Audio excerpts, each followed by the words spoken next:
Bismillahirrahmanirrahim. Donc aujourd'hui on va étudier le dipôle RLC. Dipôle RLC. Premièrement, K sur la position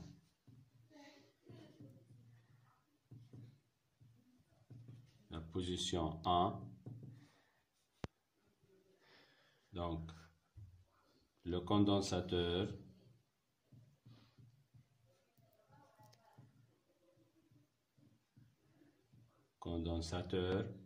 est complètement chargé, c'est-à-dire que UC max est égal à E. Or, Q max est égal C fois UC max est égal à C fois E est égal à 0,8 10 à la puissance moins 6 fois E 6 est égal à 4,8 10 à la puissance moins 6 coulombs. Deuxièmement, A. Donc, K, l'interrupteur K, sur la position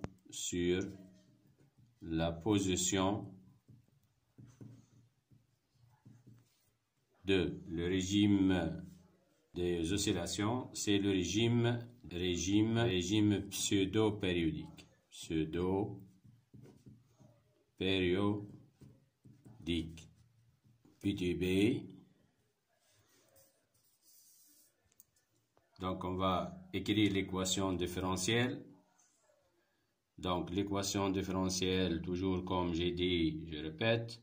Donc c'est toujours faut schématiser le montage, sens de courant et flèche tension.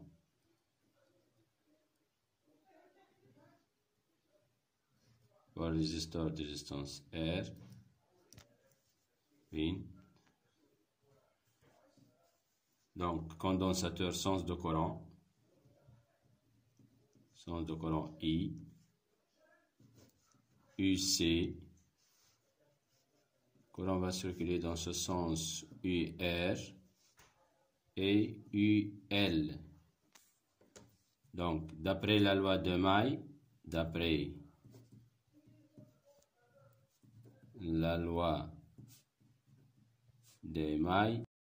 on a UC plus UR plus UL U bobine est égal à 0.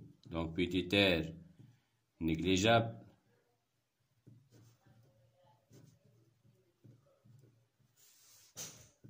Alors, donc UC plus R fois I plus L d de I sur d de T c'est UL plus petit r est négligeable, donc est égal à 0. Or, I est égal à C d de UC sur d de T et d de I sur d de T est égal C d carré de UC sur d de T au carré.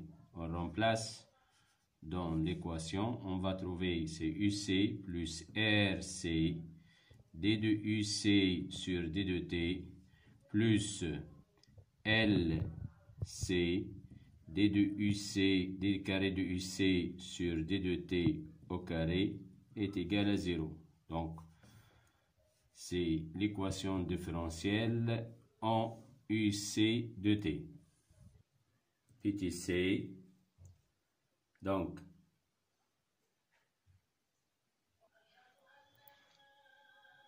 petit c, en admettant que la période t est égale à t0, donc t est égal à t0, la pseudo-période, donc il vous demande de déterminer l'inductance L de la bobine.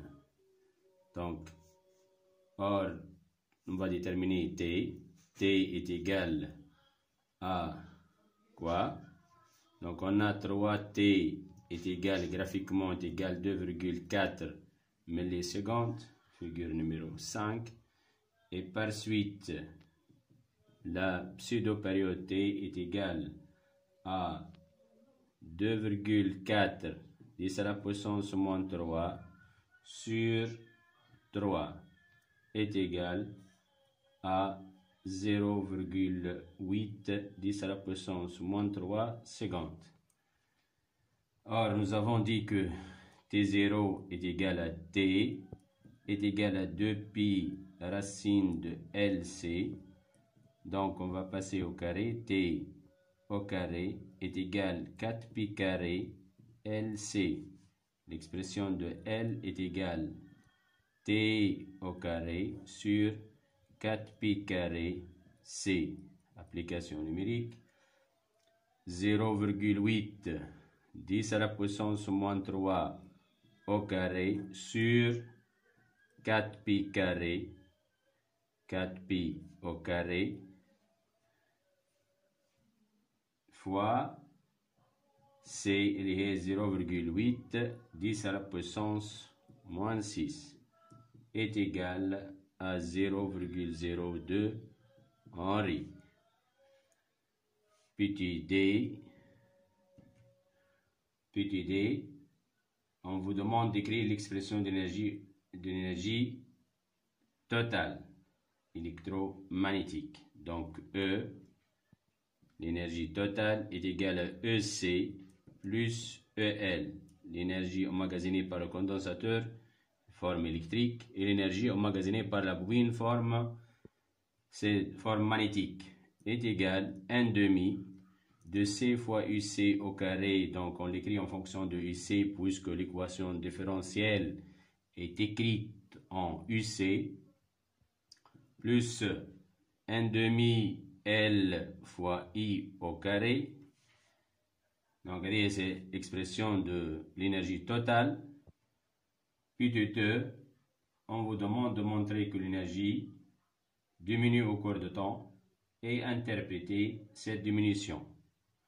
Donc, pour montrer que l'énergie est décroissante, il faut faire le dérivé. D de E sur D de T est égal, donc, dérivé de l'énergie est égal à 1 demi fois C fois 2 UC, D de UC sur D de T. Donc, on va faire le dérivé de l'énergie aux bornes de condensateur, plus dérivé de l'énergie aux bornes de la bobine, plus 1 demi L fois I fois 2 fois D de I sur D de T. Simplification par 2, et ça sera égal à UC fois C, UC fois C, D de UC sur D de T, plus I fois L D de I sur D de T. Donc, si on regarde l'équation différentielle, d'après la loi de May, on va trouver que D de E sur D de T est égal à I facteur de UC plus L D de I sur D de T. D'après l'équation différentielle, est égal à I facteur de moins R fois I, et par suite D de E sur D de T est égal à moins R fois I au carré négatif. Donc, à quoi due cette diminution de l'énergie? Donc, l'énergie est décroissante. E diminue au cours du temps.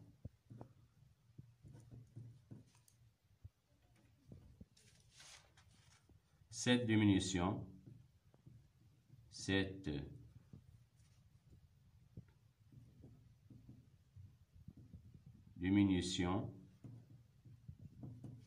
due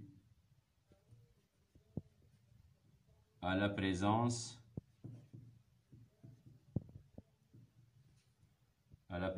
du résisteur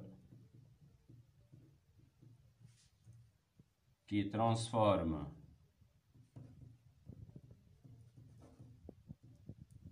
une partie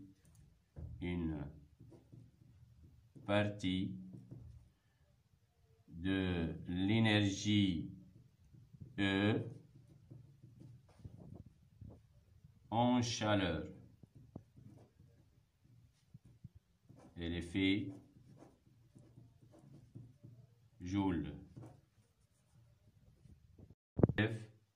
Donc on vous demande de calculer l'énergie dissipée dans le résisteur entre les instants T0 et T.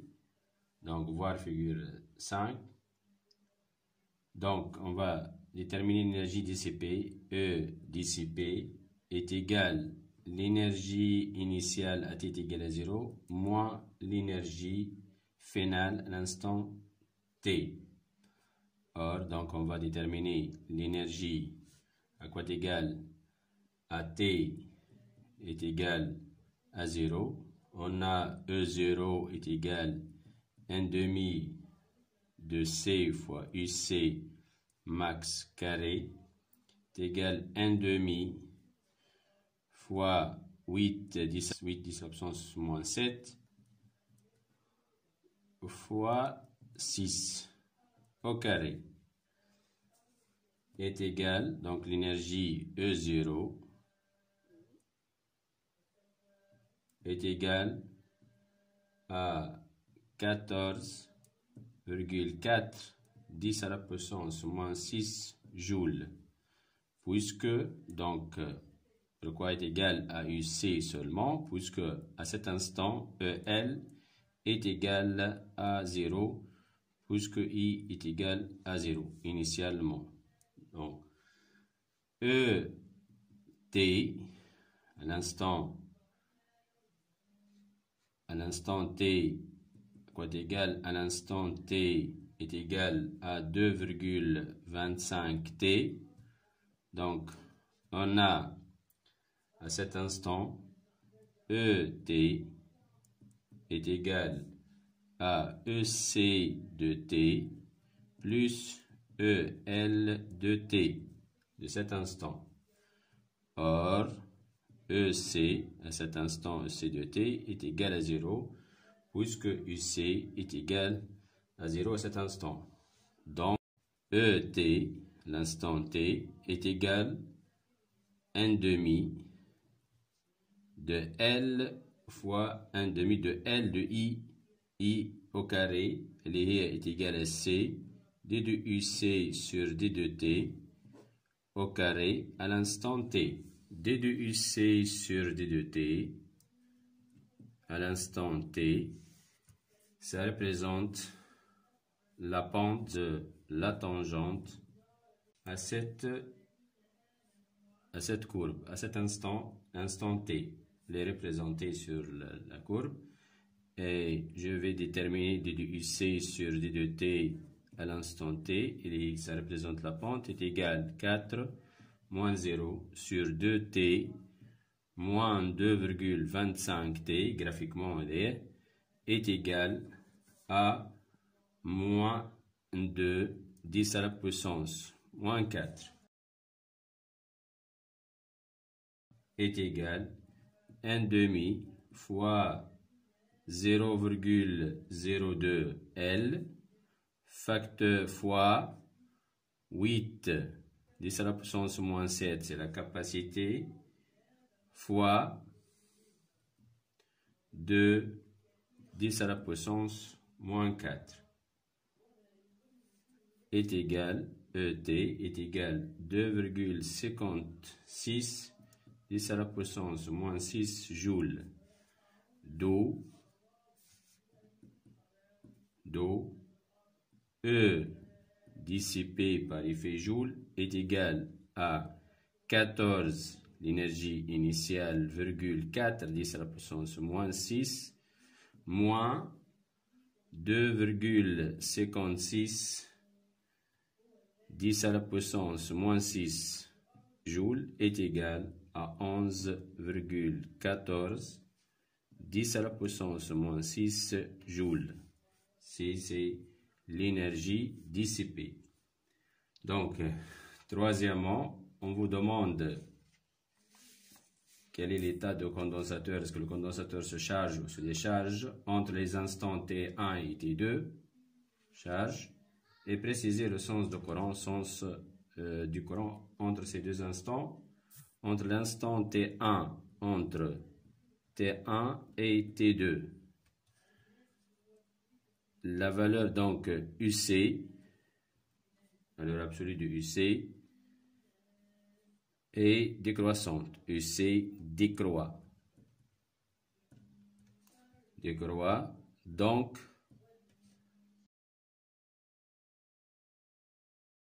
le condensateur se décharge.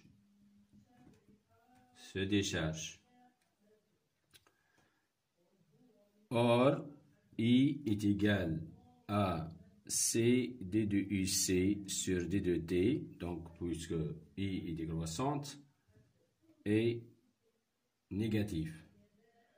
Donc le courant est négatif. Sens contraire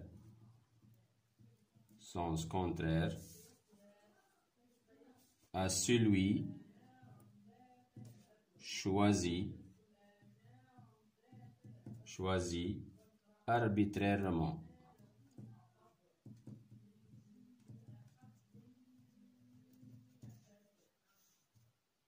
Quatrièmement, donc, on vous donne R max est égal à 2L oméga 0. Donc, lorsque le système n'oscille pas, il vous demande de dire est-ce qu'il faut augmenter L ou diminuer L pour que on obtienne le régime apériodique. Donc, on a R max est égal à 2L fois 2L